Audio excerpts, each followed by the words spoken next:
Bienvenido a un nuevo programa de Alfombra Roja.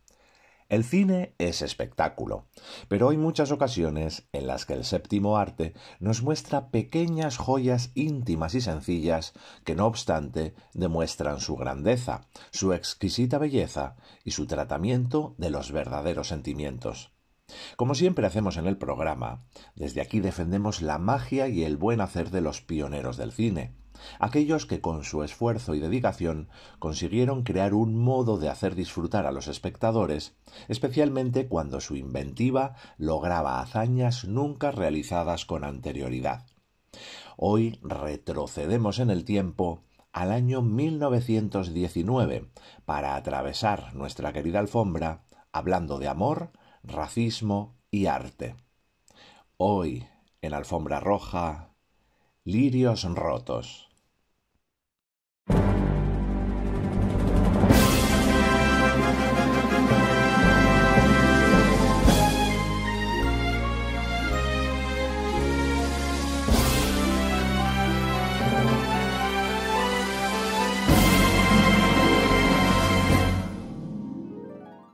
Lirios rotos, también conocida como La culpa ajena, nos cuenta la historia de Lucy, una joven que vive con su padre, un boxeador tremendamente violento que la utiliza como modo de desfogarse de su miserable vida.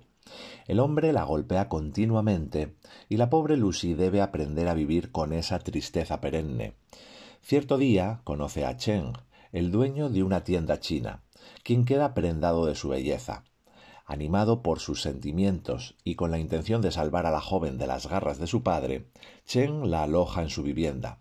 Pero el padre de Lucy, furioso porque su hija esté en casa de un chino, decide tomar cartas en el asunto. El film estuvo dirigido por el gran cineasta David Wark Griffith, autor de las impresionantes joyas El nacimiento de una nación, Intolerancia o Las dos tormentas. La gran actriz Lillian Gish interpreta a Lucy Barrows y ha protagonizado títulos tan emblemáticos como Las dos huérfanas, Duelo al sol o La noche del cazador. Richard Barthelmess pone rostro a Chen Wang y en su haber tiene producciones como Esclavos de la tierra, Solo los ángeles tienen alas o El último vuelo. Donald Crisp dio vida a Badlin Barrows y es recordado por films como Qué verde era mi valle, Cumbres borrascosas o Rebelión a bordo.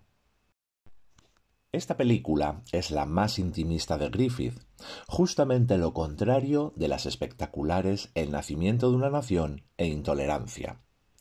Rodada íntegramente en estudio, con un puñado de escenarios interiores y recreaciones de las calles del barrio de Limehouse, la película adapta un relato corto de Thomas Burke, The Chink and the Child. Griffith le aportó su idealismo dialéctico habitual, extremando los rasgos de santidad de los dos protagonistas, para crear la contraposición con la corrupción social de la Londres decimonónica en la que se ambienta. En el fondo, Lirios rotos es un Romeo y Julieta de la Edad moderna. A pesar de las muchas diferencias, la esencia de las dos historias es la misma. Un amor platónico, puro, imposible, impedido por la sociedad que rodea a los amantes. Un amor no consumado, no aceptado. Un amor que lleva a la muerte. Nos cuenta la historia de dos jóvenes muy diferentes. Ella, inglesa, es huérfana de madre e hija única de un padre agresivo, maltratador y abusivo.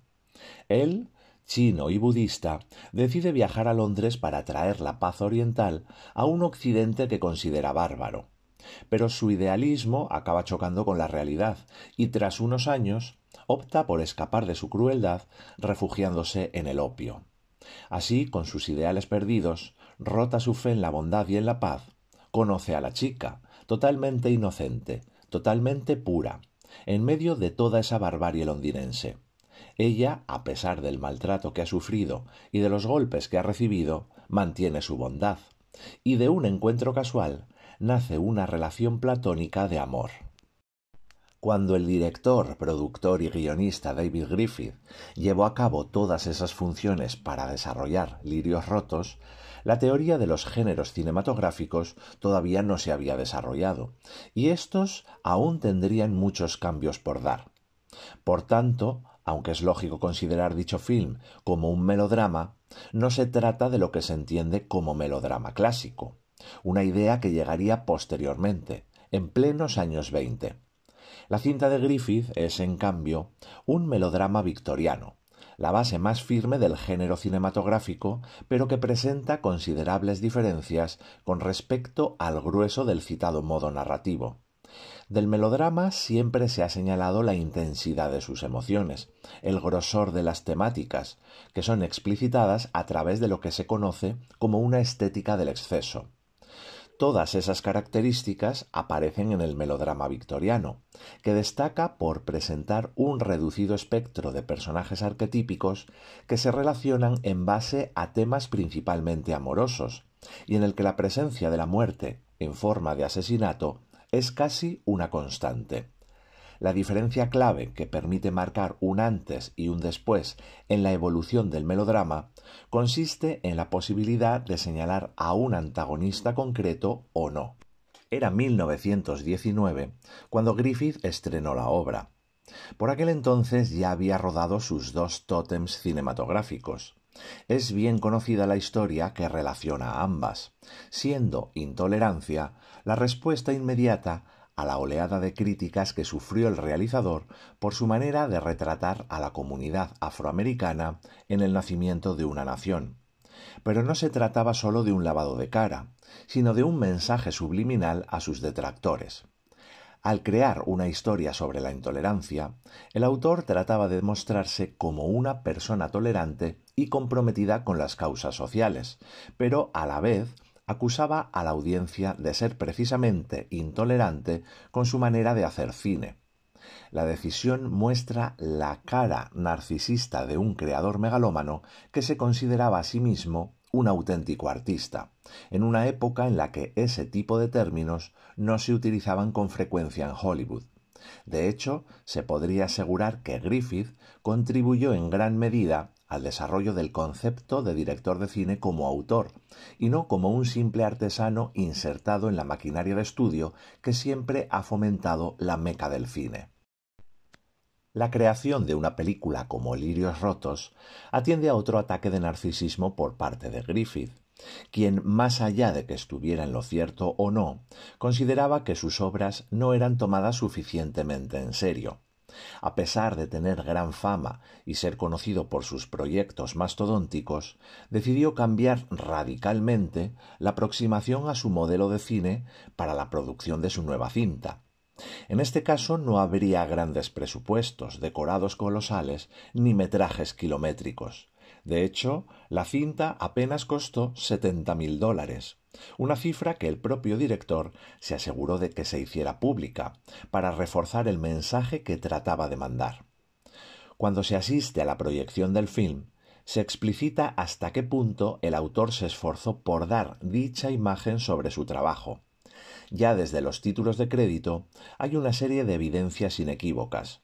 Para empezar, cada uno de los intertítulos aparecen firmados con las letras DG, que corresponden a sus iniciales, queriendo enfatizar la autoría del responsable de aquello que se quería mostrar como una obra de arte. Por otro lado, los textos que aparecen en dichos intertítulos están escritos utilizando un lenguaje poético, tremendamente recargado, como si de esta manera se quisiera aproximar a la vertiente literaria del arte, aparte del hecho de que la cinta adapta un relato literario. Pero la disciplina artística que mayor influencia tiene sobre Lirios Rotos es la pintura.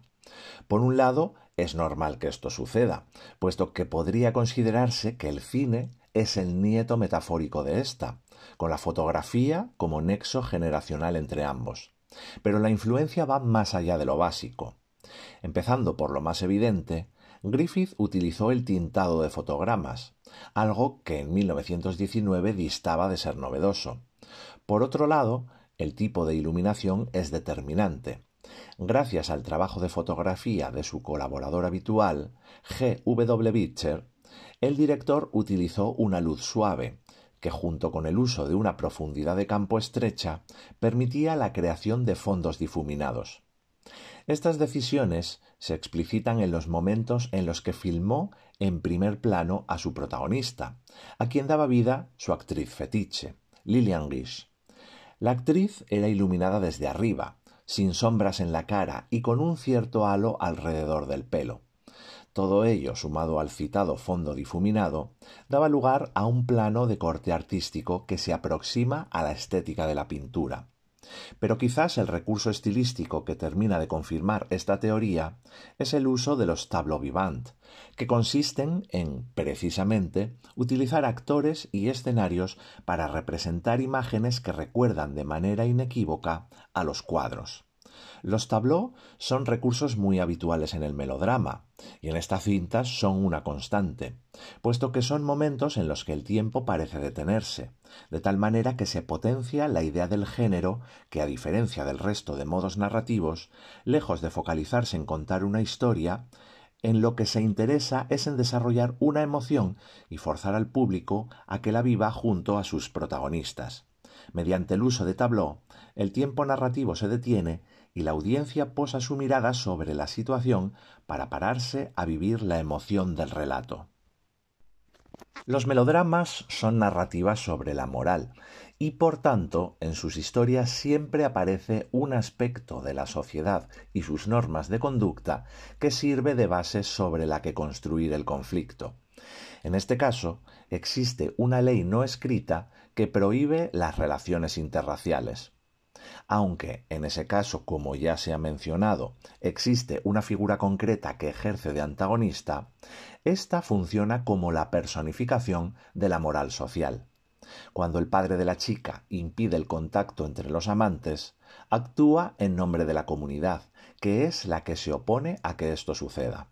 Por tanto, los melodramas son, al menos en el cine comercial estadounidense, historias sobre lo que no puede ser, que por regla general, pero no siempre, es un amor imposible. Al tener lugar pocas acciones, se permite que cada una de ellas se desarrolle hasta la extenuación, exprimiendo los sentimientos hasta el paroxismo. Para ello, el ritmo debe ser lento, como así ocurre, lo que a su vez permite que en los momentos clave la narración literalmente se detenga para crear los citados tableaux vivants. Todavía faltaban años para que el melodrama solidificase sus claves estilísticas y narrativas, pero ya en 1919 Griffith mostró un amplio conocimiento del género. Aun tratándose de un melodrama victoriano, las características principales del modo narrativo aparecen con claridad, lo que le permiten desarrollar el proyecto de una manera más artística. No parece casual que el autor estadounidense escogiera precisamente uno de los géneros del cine comercial que menos atención le presta al guión, de tal manera que se vieran satisfechas sus intenciones de crear una pieza de arte y no de entretenimiento. David Griffith logró su objetivo de mostrar al mundo que su talento iba más allá de la producción de films técnicamente espectaculares. La última secuencia es sin duda de las más significativas de toda la película. Se contraponen los dos amantes con la sociedad violenta que los ha llevado hasta ese punto. Toda la secuencia está construida con un montaje alterno que va mostrándonos sucesivamente la casa del hombre amarillo con los amigos del padre yendo a comisaría y al lugar del crimen. Este montaje, alterno y también paralelo, juega con las asociaciones. No es tanto un recurso narrativo como un recurso comparativo, metafórico, conceptual. Confronta una sociedad violenta, culpable, apresurada, con la pureza, inocencia y quietud de los amantes. Los encuadres que muestran a los compañeros del padre y a los comisarios, representando en ellos al conjunto de la sociedad, suelen ser planos generales, alejados de los personajes. Esta distancia les arrebata toda identidad personal y aparta al espectador de una posible identificación con ellos. Además, como vemos en el fotograma, no hay una composición que se centre en una sola unidad de acción, sino que por el contrario, cada individuo está concentrado en una tarea distinta. Esto se subraya en parte gracias a la profundidad de campo. Hay varios niveles de acción, todos y cada uno de ellos enfocados. Aun siendo un film mudo, casi podemos oír el barullo que se forma en esa escena. Por el contrario, la cámara nos acerca a los amantes, él rindiendo los últimos honores al cuerpo sin vida de ella, eligiendo planos medios que permiten distinguir con detalle sus rostros iluminados. La quietud, la serenidad y el silencio se palpan en la escena. No hay absolutamente nada en el mundo que importe más que ellos dos. Así nos lo hacen ver el encuadre, que le sitúa en pleno centro de la imagen y elimina toda la posible profundidad de campo, haciendo olvidar un fondo difuminado y en penumbra. Enseguida, de golpe, sin paliativos, esa paz se rompe cuando la secuencia nos vuelve a transportar a la escena alterna. La pérdida de identidad individual no sólo se representa a través del uso de planos generales. De hecho, Griffith no se sirve únicamente del encuadre, sino también de la composición misma del campo. Cuando nos muestra a los amantes, nos presenta sus rostros claros y muy iluminados, serenos, únicamente respondiendo ante la mirada de Buda. Su quietud, totalmente alejada de la masa, contrasta casi de modo doloroso con la escena anterior. Este contraste se refuerza con un vigor potentísimo gracias a los filtros de colores.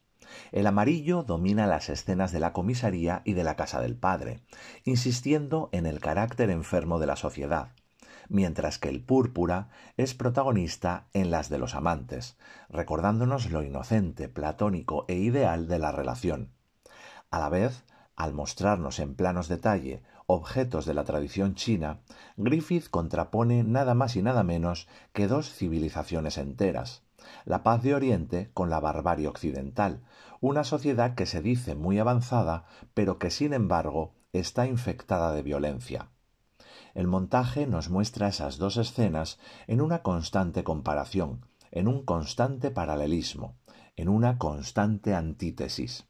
El cine crea su propio lenguaje y lo que en una novela serían esos recursos literarios, lo transmite a través del montaje alterno, de los filtros de colores y de la composición misma de los planos, de una manera muchísimo más impactante y visual.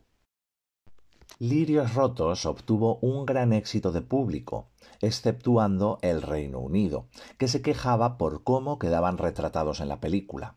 Y la crítica estuvo dividida.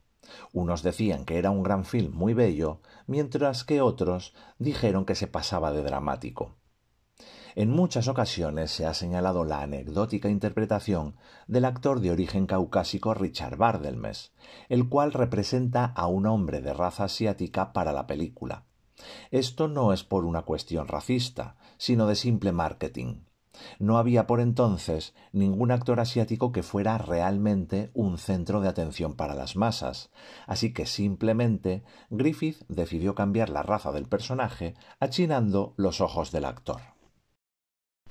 El rol más interesante, sin ninguna duda, lo encontramos en el que interpreta Lillian Gish, no solo porque se trata del personaje con más fundamento y menos tópico de toda la rama protagonista, sino porque Gish es capaz de dotarlo de vida, realizando una actuación impecable que pone los pelos de punta.